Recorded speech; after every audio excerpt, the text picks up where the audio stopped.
Hi நண்பர்களே, எல்லோரும் எப்படி இருக்கீங்க? இன்றைக்கி நம்ம வந்து ஒரு குட்டி மினி விளாக் தான் பார்க்க போகிறோம். என்ன அப்படின்னா, மீன் குழம்பு அண்ட் மீன் குழம்பு ஃப்ரை. ஓகேயா?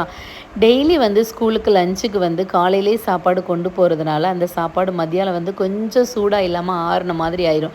ஸோ வந்து இன்றைக்கி வந்து பாப்பா வந்து கேட்டால், அம்மா சூடாக சாதம் பண்ணி மீன் குழம்பு வச்சு தாங்கம்மா அப்படின்ட்டு. உடனே வந்து நாங்களும் என்ன பண்ணியாச்சு, அப்பாவை மீன் வாங்கிட்டு வர சொல்லிவிட்டு நல்ல சுட சுட மீன், அதுக்கப்புறம் வந்து மீன் பொரியல் முழுசாக வந்து பொரிச்சேன் பார்த்துக்கோங்க. பொரித்து முடிச்சுட்டு அதுக்கப்புறம் பாத்திரங்கள் எல்லாம் விழுந்து கிடந்துச்சு. காலையில் உள்ள பாத்திரம் எல்லா பாத்திரத்தையுமே நல்லா விளக்கியாச்சு.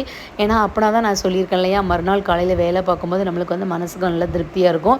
இங்கே பாருங்கள், கிச்சனுக்குள்ளே வேர்த்து விறுவிறுத்து நல்லா வேலை பார்த்து முடிச்சாச்சு. கிச்சனெல்லாம் நீட்டாக பண்ணிட்டேன்.